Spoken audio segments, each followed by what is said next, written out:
Welcome back, Rainbow OMG crew. You're gonna have to excuse the wind. I'm using a mic today and you might hear a grumbly baby in the background.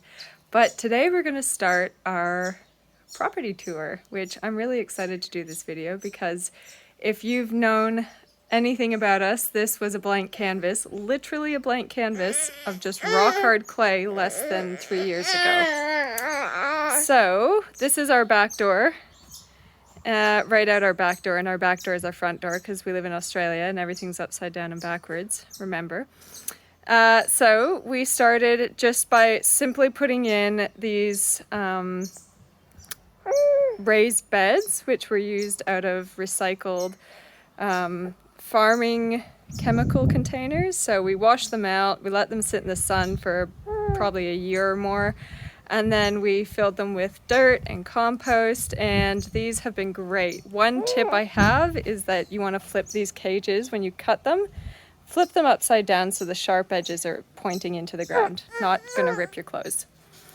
So we started with this because it was the closest to our house. The ground here is rock hard clay, and we just wanted to get food growing immediately. Here is one of the reasons we bought this house. It had a shade house and it wasn't even in the listing. We've just got flowers and herbs all along the front of the shade house. And in summer we put our seedlings in here. So right now we've got fruit trees, medjool dates, just strikings, you know, some native trees that me and my son collected the seeds and grew them, some more house plants and avocado trees, some more ornamentals, just, you know, air cleansing ferns and things that are beautiful around the house. So this is our nursery where we put stuff in summer because the summer sun here is mega intense. And then we go, and there's going to be parts of this that need a clean up, but there's always, that's the thing about being a farmer, is there's always something that needs to be cleaned up. So that's we've put in a couple fruit trees, and this is kind of all Mediterranean herbs all along here and right up to the house. We're getting ready to paint our house this year. So it was a big deal just to get grass established, especially when you know how hard this rock hard clay is. So all along, this is our fence line, our eastern fence line, which goes to the front yard. And that's a nice little clear alleyway between the fence and the house. We've put a lot of trees here to kind of help. The heat that hits this fence is intense, so we grew some really heat tolerant trees there. And looking down, we go down into our fruit tree lane, which we start with our lime tree in a broad forked basin. I thought this was a plum. We'll give it one more year. It might just be an ornamental plum. Then we go on to a Fuji apple, down to a nectarine tree that I started from. This was literally like a tiny little sprouted almond like 2 years ago. And we got fruit off this tree this year. So in between, on this fence here, we actually have a big mesh net that's going to be a big passion fruit vine. So we've actually got little passion fruits dotted in all along this fence line that we struck. And in between those passion fruits, we have lemon balm, which I use to make tea. And see, there's another passion fruit and a lemon balm. This is a banana. So yeah, a lot of people go, oh, I didn't realize you could grow banana trees here, and you can. And I started this from, we were in a rental and I found this little rotted out nub about that big right when we were moving. And I thought, well, I'm leaving turmeric behind, so, you know, leave something, take something. And it grew and it grew and it grew and it grew into this beautiful banana. And last year it put on this little baby banana. So bananas grow in a circle, they grow in a banana ring. So you can see we've got some black irrigation hose around that, and just this year it's put on these, this side shoot and this shoot, and there's another one down the bottom. So we've got our banana circle happening. So That's in between our greenhouse and our fence because this is a nice sheltered area that gets the shade of these epic huge eucalypts. And so it doesn't get too hot here because it only kind of gets midday sun overhead, and then the shade house blocks out late afternoon sun. And here we've got celery jumping out of the greenhouse. We've got a pomegranate, and this is a peach from our neighbor, and this is a passion fruit. Oh, that's a good stick. That's a passion fruit. So that's the mother passion fruit basically, and that will grow all along this fence line, and it'll meet up with the other little passion fruits. And then I've got, I think, one more passion fruit dotted in down here. So this will just become an enormous fence of passion fruit vine. And that's in our fruit tree alley.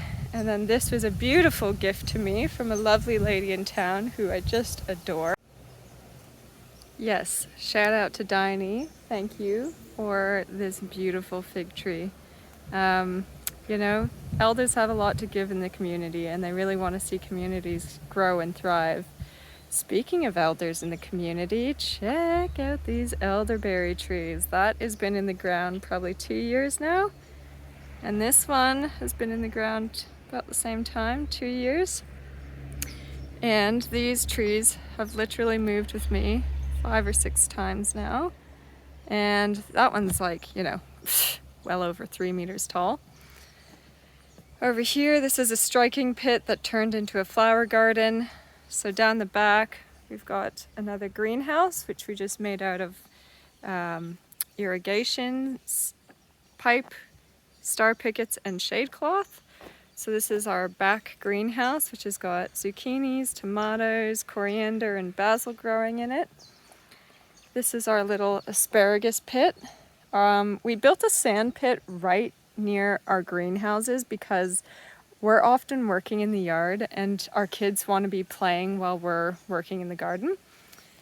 So it's important to think about those things, putting, play areas in production areas so that you can all be together as a family. This is our potato patch, which has been a bit of a work in progress, getting the layers and the dirt right. This is what we call the food forest. So this area, even though we've been here like a couple years now, this area is probably going to get rejigged this year. So we planted out the boundary with fire retardant trees, drought tolerant trees. This is a nappy compost pile that is getting moved into the junkyard, which is all screened off there because nobody wants to look at, like a nappy compost pile. So then we come around here, like literally just pallets and tires and tin in there. We come around here.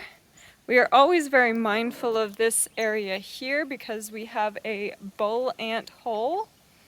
So we don't use poison or spray on our property. This is looking back from the back of our yard to our house. This fire pit here, we are going to dig it into a biochar cone this year because we have so much biomass that we just need to get rid of. This little tin shed is actually, it's too far away from the house to be used for storing tools and things in, but what we have learned is because it's kind of open and exposed, and you can see we've tried to plant out around it, this all needs a cleanup. This is actually our drying kiln, so that's where we harvest our onions and dry them in there because it gets really hot in summer, just hot and dry. This is the other half of our yard, so we created, it's important for us to have a play space for our kids. So our yard is kind of pitter-pattered with production space, play space, production along the edges, grapevines, production all along the boundaries, play space, production, play. And that's really important to us because our kids are part of our farming journey.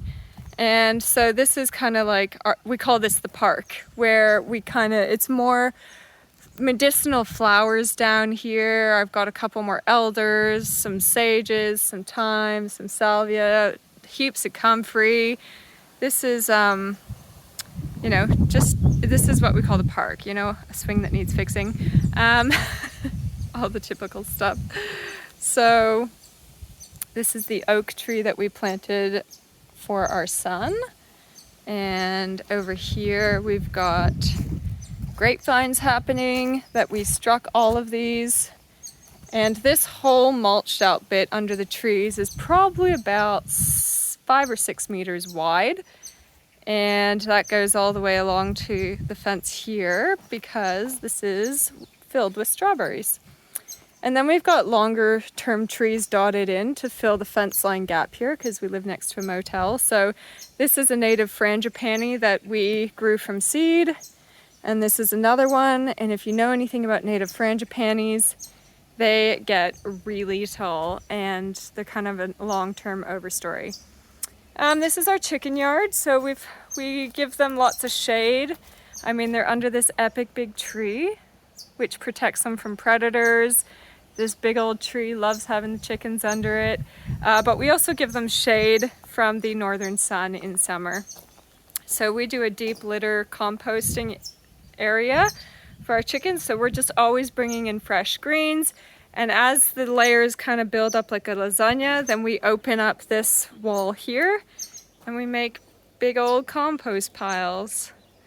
And if you're wondering why there's a star picket or 50 in there, it's because we kind of jiggle them around to open it up for aeration in the center of the pile.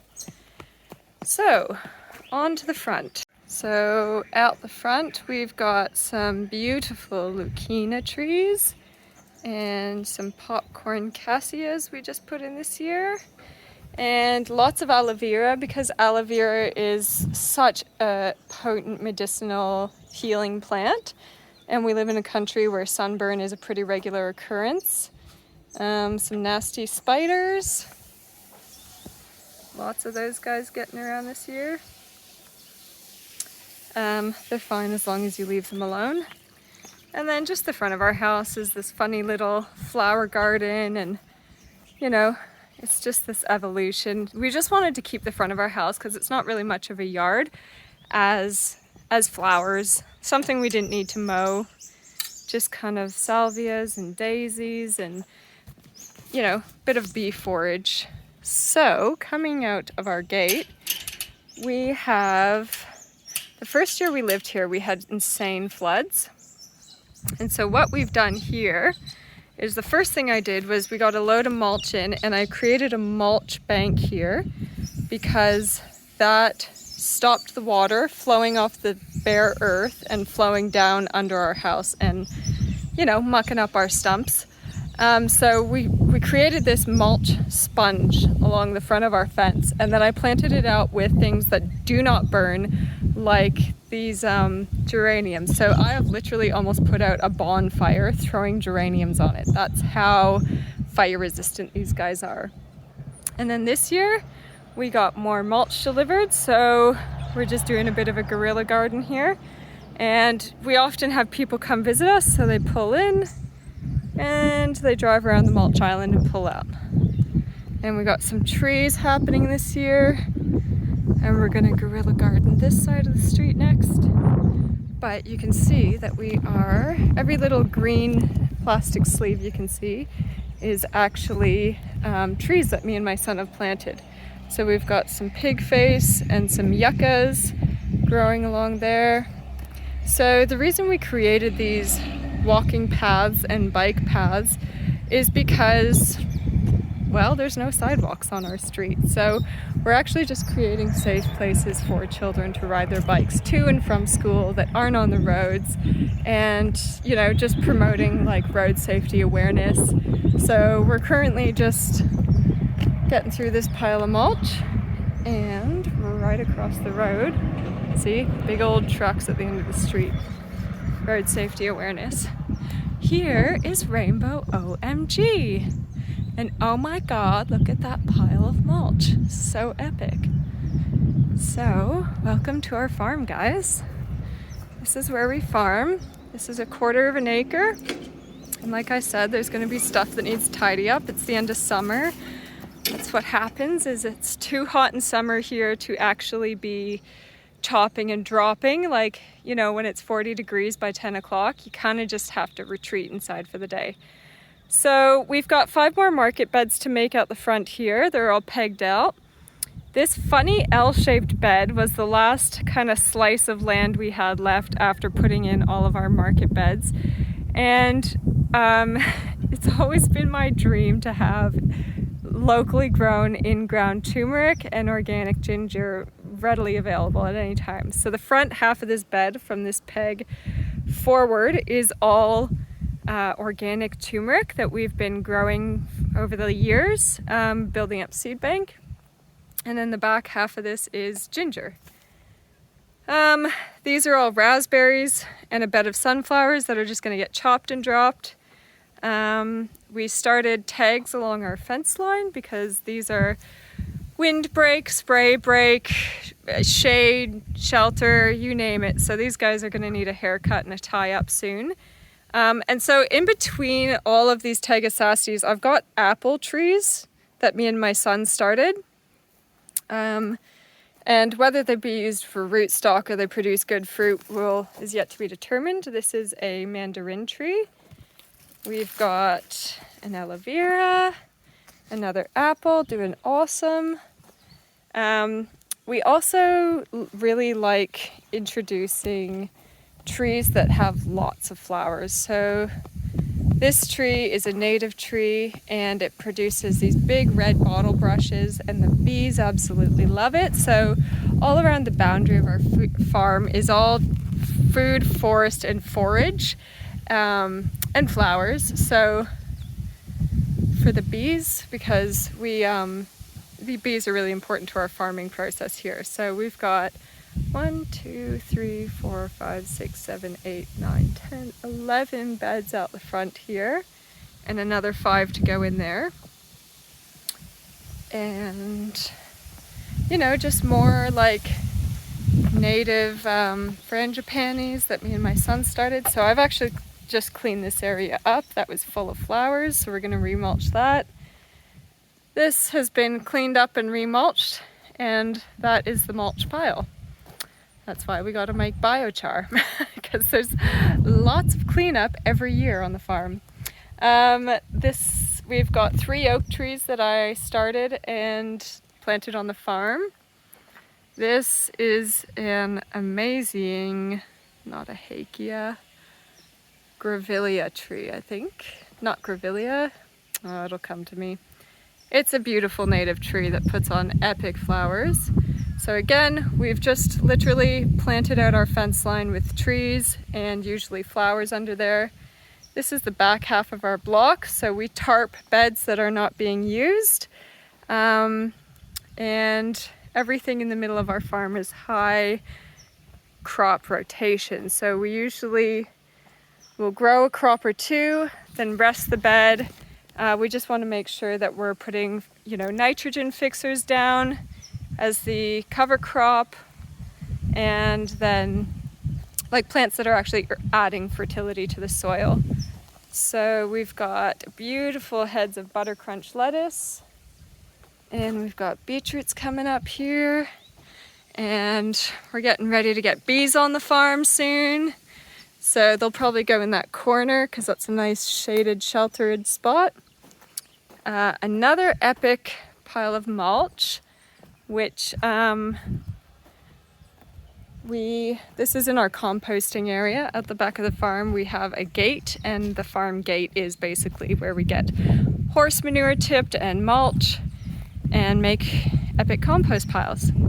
So when we bought this farm, it was a vacant block of land with basically just barley grass on it, barley grass and bindies, and it had that tree there, which is an orange tree, and this apricot tree, and they had been neglected for like a good 20 or 30 years, and we've managed to prune them back and bring them back to life beautifully, getting lots of fruit off them now. And so I decided to keep in line with these trees, make this from the orange tree all the way down. That's a blood plum. This is another plum tree, not plum tree, nectarine. No, not nectarine. That might be an apple. Basically, this is a fruit tree lane, which we have. So we have a fruit tree lane at our house, and a fruit tree lane here on our farm. And you can see I've actually dotted in apples all along this fence line, and eventually we will just take a net off this fence and net off with star pickets on this side of the fruit tree lane, and we'll be running chickens back here.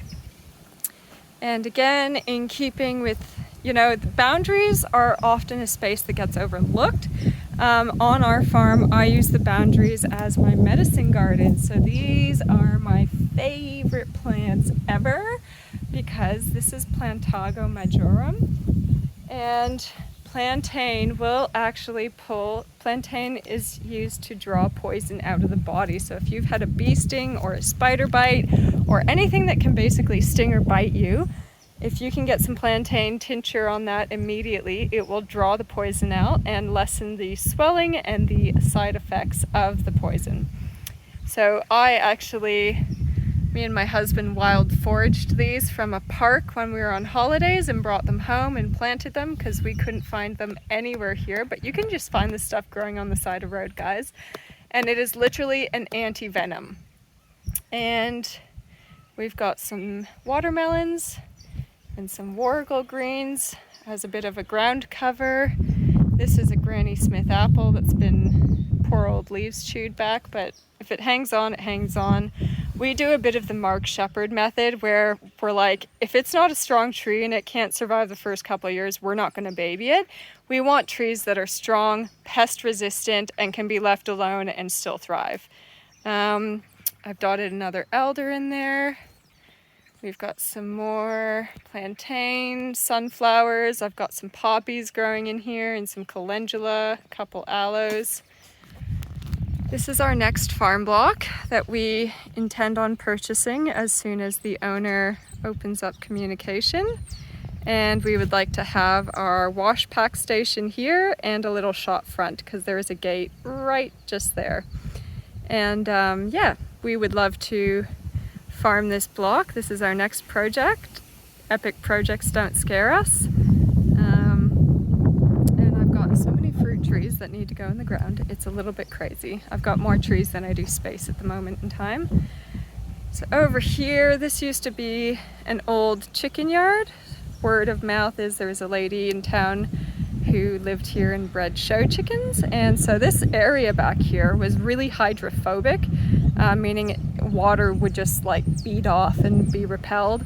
And what we had to do was we had to get some ground cover going, and then we had to mulch it out just so that it could start to hold moisture on the surface of the soil. And then eventually the soil became it got to the point where it could actually hold water. So this has been a very fertile little watermelon patch this year. But yeah, so this is our farm gate at the back of our farm, and this is where we get piles of horse manure dropped, and we basically just weed our farm, build a huge compost pile with the weeds and the horse manure, like a bit of a lasagna, and then we let it just sit and get rained on, and we keep turning the horse manure in. And along here, I mean, like, this is how real the get up is, guys. We've literally got star pickets like holding up our fence. You know, we've started with nothing. We didn't even have a deposit for this land. We just started with honesty, and that was, look, this is our desire to farm food for our community. And we could kind of foresee what was about to go down in terms of supply chains. And we just thought it was really, we just felt that it was the time to start growing food for our community. And in doing that, you know, it kind of expanded into like, I always love my medicine plants, my comfrey, my calendula. But, you know, so don't forget about the boundaries. There's lots and lots and lots of space on the boundaries. Don't forget about that, people. This is currently a shed just holding some farming materials. This is for making trellises. Again, we just put a call out on Facebook if there was anyone that had some old cyclone fencing and a tip in their dam somewhere out on their farm. We'd be happy to come and get it. And yeah, it got an immediate response. And yeah, like, look, we started with nothing and we're making something of it. And sometimes it's a matter of more time than money. And in our case, that was our circumstances, is we had time to make, you know, kitschy little setups that could get us by, and we had time to make beds, but we didn't have money to go buy the land outright or buy chemicals or buy fertilizers. Like, I'd just be stoked and beside myself if some natural, you know, fertilizer company, natural, keyword, wanted to sponsor us or help us out or cut us a deal, you know, like every little handout means the world to a family like us. Every new customer means the world to a family-owned business like us, you know? So I hope you guys enjoyed the farm tour. There's plenty of cleanup still to do. Just feeling a bit rejoiced that the back of summer has been broken with this beautiful, nourishing rain. We're going into autumn now. There's plenty of cleanup and mulching to do. Plenty of burn pits to have. That's actually something we really, really enjoy doing, is holding on to everything and then having a nice fire session and just cleansing that way. So this is a tree that I planted like a year ago and he's just taken off. He's beautiful. So food, forage, medicine, flowers. Yeah, this is our farm. This is us. This is Rainbow OMG. I hope you guys enjoyed your farm tour. Leave any comments down below. We'll try to get back to you. And I say that because try is the key word there. You know, it's just me and my husband and our kids farming, and we do our best to respond to everything, to the changing seasons. So one thing also is, don't get discouraged by the weeds on your property. Like I said, when we started, this was just barley grass and bindies. And I've noticed that you've heard of things like successional planting, but I don't think anyone really talks about successional weeding. And that's kind of what happens in the alchemy of changing land and changing the soil, is that first year, you're just trying to clean up what's there. The second year, you get a whole new flush of different weeds because you've created different conditions for weeds to germinate. And don't be discouraged if you think like, why does this plant keep coming up? Well, maybe it's a mineral miner. Maybe it's actually actively working to repair your soils or decompact them, or, you know, bring nutrients deep from the subsoil up to the surface. So, and that's our first oak tree. So, and there's plenty of cleanup to do. There's a couple elders dotted 1, 2, 3, one over in the corner. And this tree, guys, this literally was given to us when it was 2 inches tall, and it's been in the ground just over a year. That's a white cedar. And you want to talk about growing fertility. This tree loses its leaves every year. And man, just letting leaves fall to the ground and decompose naturally, like, just the best soil and compost you're ever gonna get. So a bit of flower harvesting to do, but that's it. That's our farm, that's our land, this is our life. Thanks for tuning in, and we're wishing you all health, wealth, happiness, holiness, and abundance. Cheers, folks.